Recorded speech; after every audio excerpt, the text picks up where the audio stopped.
आज मैं बात करूंगा एक बहुत खतरनाक बयान की पाकिस्तान के लिए जो इंडियन आर्मी चीफ ने दिया है। टेलीविजन टीम्स वहां पे थी, तब उन्होंने बयान दिया तो जो बोला वो पूरी दुनिया ने सुना। आर्मी चीफ ने ये बोला, अगर पाकिस्तान अपनी स्टेट स्पॉन्सर्ड टेररिज्म या प्रॉक्सी वॉर को बंद नहीं करेगा तो अगली बार हिंदुस्तान की फौज संयम का इस्तेमाल नहीं करेगी, जो कि उसने सिंदूर 1.0 में किया, और पाकिस्तान को अपना इतिहास और भूगोल के बारे में सोचना पड़ जाएगा। बहुत बड़ी बात कह दी। बड़ी बात इसलिए है क्योंकि जब इंडियन आर्मी चीफ ऐसी कोई बात बोल देता है या कोई भी बात बोल देता है, ये मान के चला जाता है कि उनको अपनी सैन्य शक्ति, दुश्मन की सैन्य शक्ति, सब कुछ उनको समझ में आती है, तो उनकी बात को बहुत ध्यान से और अहमियत दी जाती है। तो उन्होंने ये बात बोल दी, तो मैं सोच में पड़ गया कि क्या कभी किसी आर्मी चीफ ने इस तरीके की बयान दिया है। और उसके बाद मैंने बहुत सारे आर्मी चीफ सुने, देखे, मिला हूं, कभी किसी ने इस तरीके का खुलकर टेलीविजन पे ऐसा कोई बयान दिया नहीं। तो इसलिए जरूरी बन जाता है कि चलिए जो आर्मी चीफ ने कहा है इसके बारे में सोचते हैं। क्या कहा है इन्होंने अल्टीमेटम दिया है कि आप प्रॉक्सी वॉर बंद करिए पाकिस्तान को। ये शुरू कब हुई? ये शुरू हुई 1990 में, जब मसला हुआ जम्मू कश्मीर में, वहां पे डिस्टरबेंस हुई। उस समय आर्मी चीफ थे जनरल रॉड्रिक्स। उन्होंने बहुत सारी फौज को हिंदुस्तान की जम्मू कश्मीर में डाल दिया और पाकिस्तान की जो फौज थी वहां से रिएक्शन हुआ।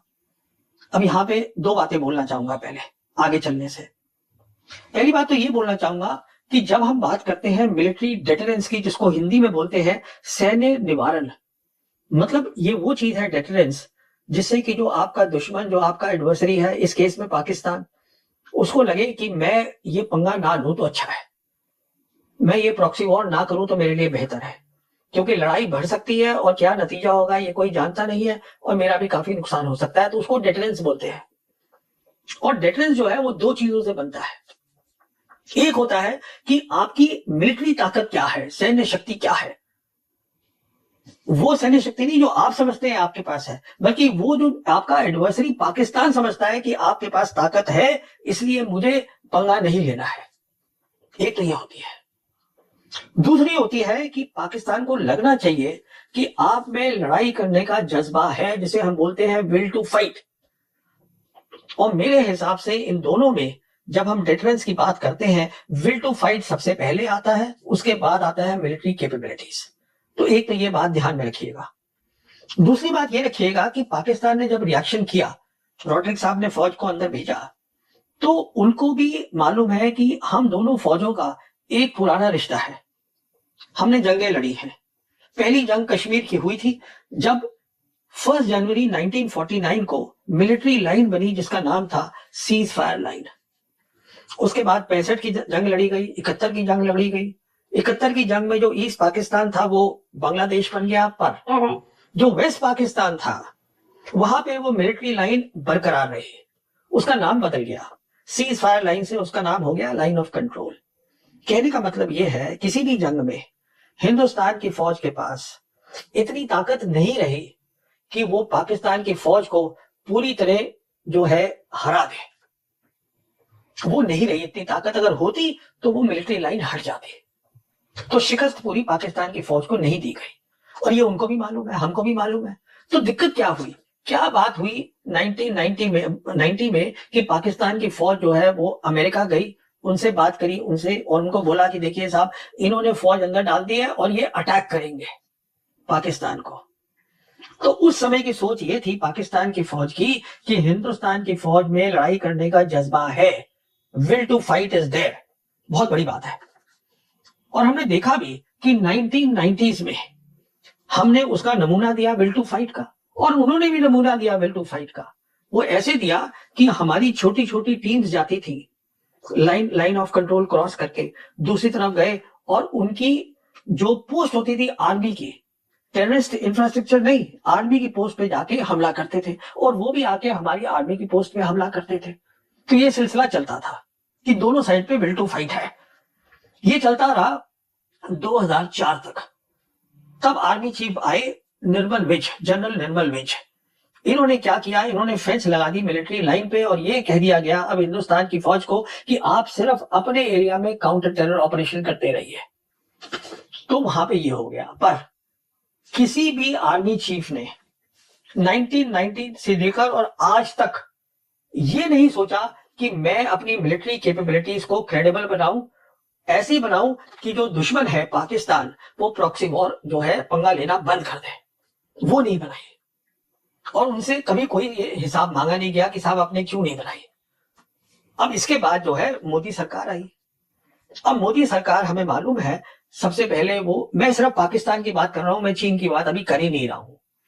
तो पाकिस्तान के खिलाफ 2016 में हमें बताया गया हिंदुस्तान की आर्मी ने सर्जिकल स्ट्राइक कर दी है लाइन ऑफ कंट्रोल के उधर जाकर। ये हमें बताया जो हमारे उस समय director general military operation lieutenant general Ranbir Singh थे, उन्होंने हिंदुस्तान की प्रेस को बताया। पर उससे पहले पाकिस्तान को यह बता दिया कि अब जो हमने किया है इसके अलावा हम कुछ करने वाले नहीं है। तो हमने पाकिस्तान को पहले यह इतला कर दी कि लड़ाई करने की विल टू फाइट नहीं है 2016 में। ये पहली बार बताया गया पाकिस्तान को। और जहां तक सर्जिकल स्ट्राइक जो कि इंडियन आर्मी ने नाम दिया था, वो बाद में ये पता चला, जो हमारे आज विदेश मंत्री हैं जयशंकर, उस समय विदेश सचिव थे, तो उन्होंने एक पार्लियामेंट्री कमेटी को बताया कि देखिए ये जो सर्जिकल स्ट्राइक है ये काउंटर टेरर ऑपरेशन है। जो पहले हिंदुस्तान की फौज इधर करती थी अपनी तरफ, अब जो है उन्होंने लाइन ऑफ कंट्रोल करके थोड़ा जाके अंदर पाकिस्तान ऑक्यूपाइड कश्मीर वहां कर दिया है, और कुछ नहीं है। नाम दे दिया सर्जिकल स्ट्राइक, जो एक बहुत बड़ी बात है। तो ये सारी चीजें पाकिस्तान ने देखी, समझी, और चीन ने भी समझी। उसके बाद बालाकोट हुआ 2019 के अंदर। अब सवाल ये था कि 1971 के युद्ध के बाद, लड़ाई के बाद एयर पावर का इस्तेमाल नहीं हुआ था, तो पाकिस्तान की साइड तैयार नहीं थी कि अचानक रात को जो इंडियन एयरफोर्स है वो बालाकोट पे स्ट्राइक कर देगी। कहा? किसी सैन्य ठिकाने पे नहीं, सैनिक ठिकाने पे नहीं, जो टेररिस्ट के जो उनका इंफ्रास्ट्रक्चर है, जो मदरसा थे बालाकोट में, जहां पे, वहां पे अटैक हुआ। अगले दिन सुबह पाकिस्तान एयरफोर्स ने भी अटैक किया। उन्होंने खुलेआम दिन में किया और सैनिक ठिकानों पे किया हिंदुस्तान में। जो हिंदुस्तान की एयरफोर्स ने कबूला कि जो पाकिस्तान एयरफोर्स ने किया है वो जंग का ऐलान है, एक्ट ऑफ वॉर, पर हमने कुछ नहीं किया। ये बात फिर पाकिस्तान ने नोट करी, चीन ने नोट करी कि लड़ाई का जज्बा नहीं दिखा दूसरी बार भी। अब आइए सिंदूर पर।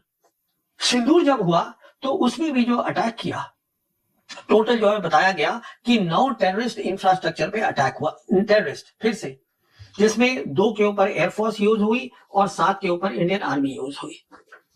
और आधे घंटे के अंदर अंदर ये करने के बाद हमने पाकिस्तान के डीजीएमओ को ये बता दिया कि हम लड़ाई आगे नहीं करना चाहते।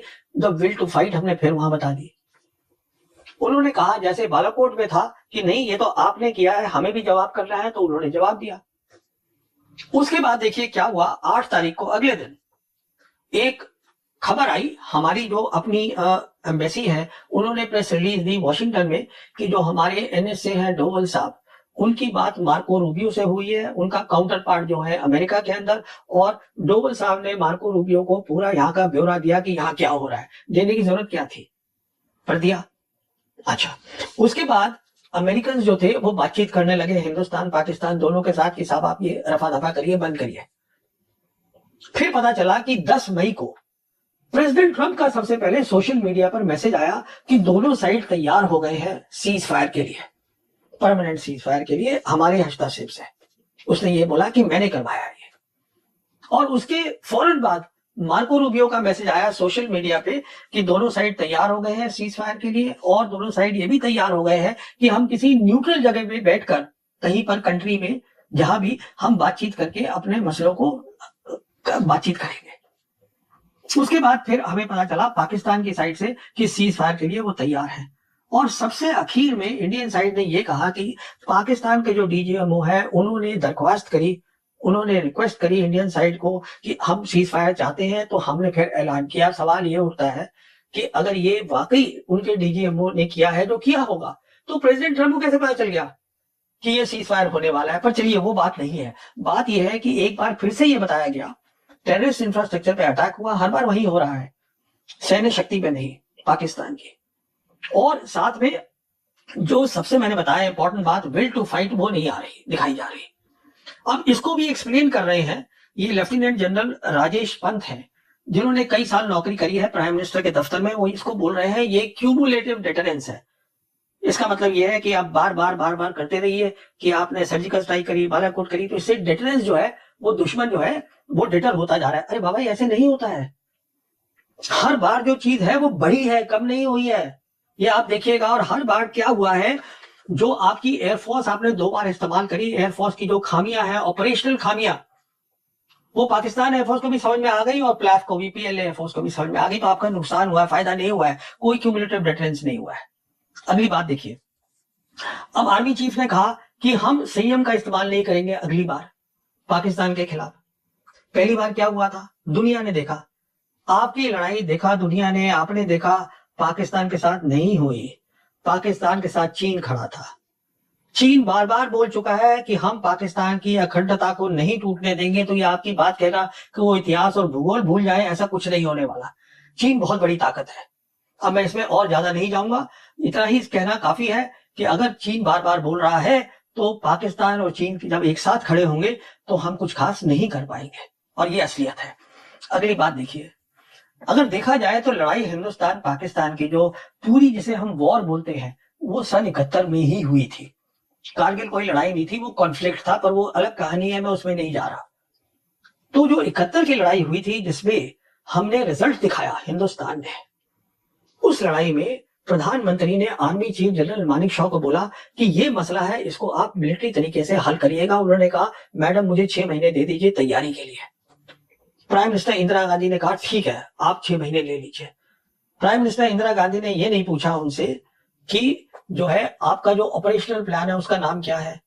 प्राइम मिनिस्टर इंदिरा गांधी ने ये नहीं कहा कि मैं रखूंगी उसका नाम, जो आपका ऑपरेशनल प्लान है। उनको एक पॉलिटिकल ऑब्जेक्टिव दे दिया गया, उससे उन्होंने अपने मिलिट्री एम्स बनाए और उन्होंने उसको जो है मुकम्मल किया। इस तरीके से लड़ाई होती है, और उस लड़ाई में भी होल ऑफ नेशन इन्वॉल्व था, ये आर्मी नहीं इन्वॉल्व थी। अब देखिए हमारे यहाँ क्या हुआ, ये जो हमारे आर्मी चीफ हैं, जो उन्होंने बात करी फॉरवर्ड एरिया में 3 अक्टूबर को, वहां ये भी बताया कि ये जो प्लान था, इस ऑपरेशन सिंदूर जो ट्राई सर्विस प्लान था, इसका नाम जो है वो प्रधानमंत्री ने खुद दिया है। अगर प्रधानमंत्री नाम दे रहे हैं ऑपरेशनल प्लान का, ऑपरेशन का जो है उसका नाम दे रहे हैं, प्लान का नहीं, ऑपरेशन को नाम दे रहे हैं, इसका मतलब उनकी ऑपरेशन में इन्वॉल्वमेंट भी है। बहुत सीधी सी बात है। और वो हमने देखा था बालाकोट में भी थी, प्रधानमंत्री ने खुद बताया कि अगर क्लाउड्स हो तो उससे फायदा होता है, तो इन्वॉल्वमेंट है। तो कहने का मतलब ये है कि अगर प्राइम मिनिस्टर की इन्वॉल्वमेंट है इसमें, तो फिर आर्मी चीफ जो है वो क्या बोलते हैं उसकी कोई खास अहमियत है नहीं। कितना वो कंट्रोल कर पाते हैं, कितना उनका कंट्रोल है ऑपरेशन पर या तीनों सर्विस का है, तो वो कम हो जाता है, क्योंकि प्राइम मिनिस्टर उसको डायरेक्टली कंट्रोल कर रहे हैं। कहने का मतलब ये है ओवरऑल कि आज भी जो काबिलियत है हिंदुस्तान की फौज की, और ऑपरेशन सिंदूर को ही ले लीजिए, ये नहीं है कि जो हमने सोचा है, ये देखिएगा कि जो दुनिया को लगा कि उसका नतीजा क्या है। तो दुनिया को एक अलग चीज दिखी है ऑपरेशन सिंदूर में।